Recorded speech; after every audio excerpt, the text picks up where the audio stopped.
Hi friends, welcome to Pawan stories. నేను మీ పవన్ కుమార్ పెట్టు. సండే వచ్చేసింది కాదు, ఐతారు ముచ్చట్లకి స్వాగతం.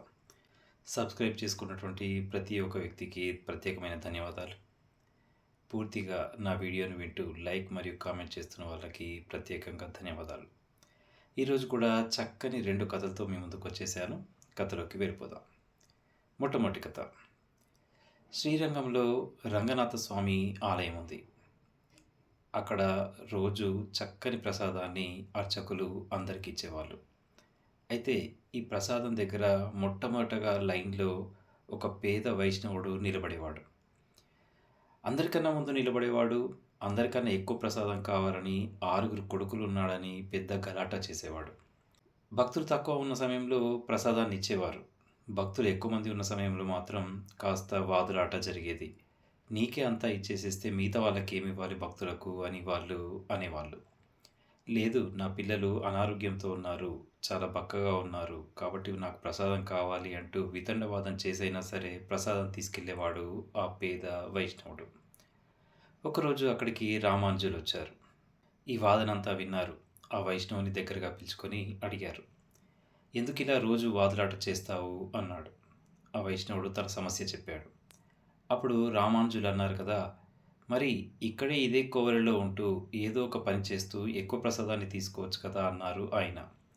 లేదు, నా పిల్లలు చాలా తక్కువ వయసులో ఉన్నారు, వాళ్ళు పూర్తి ఆరోగ్యంతో లేరు, వాళ్ళని వదిలిపెట్టి నేను రాలేను అన్నాడు ఆ వైష్ణవుడు. అయితే నీకేమైనా శ్లోకాలు వస్తాయి కదా, అవన్నా చెప్పేసి ఇక్కడ ఎక్కువ ప్రసాదం తీసుకో అన్నాడు. లేదు, నాకొక విష్ణు సహస్రనామం మాత్రమే వచ్చు, అది కూడా కేవలం 3-4 లైన్లే వచ్చు అన్నాడు ఆ వైష్ణవుడు. ఒకసారి దాన్ని చెప్పు నాకు అన్నాడు రామానుజులు. విశ్వం వశు వశుట్కారో భూత భవ్య భవత్ ప్రభు భూతకృత్ భూతభృత్ అంటూ ఆగిపోయాడు ఆ వైష్ణవుడు. ఇంతకు మించి రాదు అని. ఆ చివరి పాదంలో ఉన్నటువంటి భూతభృత్ ఉంది కదా, దాన్నే జపంగా మార్చుకొని చెబుతూ ఉండు, ఇలా అడగాల్సిన అవసరం నీకెప్పుడు రాదు అని చెప్పి పంపించారు రామానుజులు. ఆ తర్వాత ఆశ్చర్యం. ఆ తర్వాత రోజు నుంచి ఆ వైష్ణవుడు అక్కడికి రానేలేదు. వాదులాట తగ్గిందని అందరూ సంతోషమున్నారు. అయితే ఇక్కడే మరో సమస్య వచ్చింది. రోజు ప్రసాదంలోంచి కాస్త ఎక్కడికో మాయమైపోతుంది. ఎటు వెళ్తుందా అని కాపలా కూడా పెంచారు. ఎంత కాపలా పెంచినా కూడా రోజు ఆ ప్రసాదంలోంచి కొంత భాగం మాయమైపోతూ ఉండేది. ఎటు వెళ్తుందో తెలియక ఈ వైష్ణవుడే దొంగతనం చేస్తున్నాడేమో అని ఆ వైష్ణవుడి ఇంటికి వెళ్ళారు. కానీ అక్కడ వైష్ణవుడు కూడా లేడు. సరే, ఈ సమస్య ఏంటో అని వదిలేసేశారు కొన్ని రోజుల తర్వాత. ఒకసారి రామానుజులు శ్రీరంగం దగ్గర కావేరీ నదిని దాటుతూ ఉంటే ఈ వైష్ణవుడు పరుగు పరుగున వచ్చి కాళ్ళ మీద పడ్డాడు.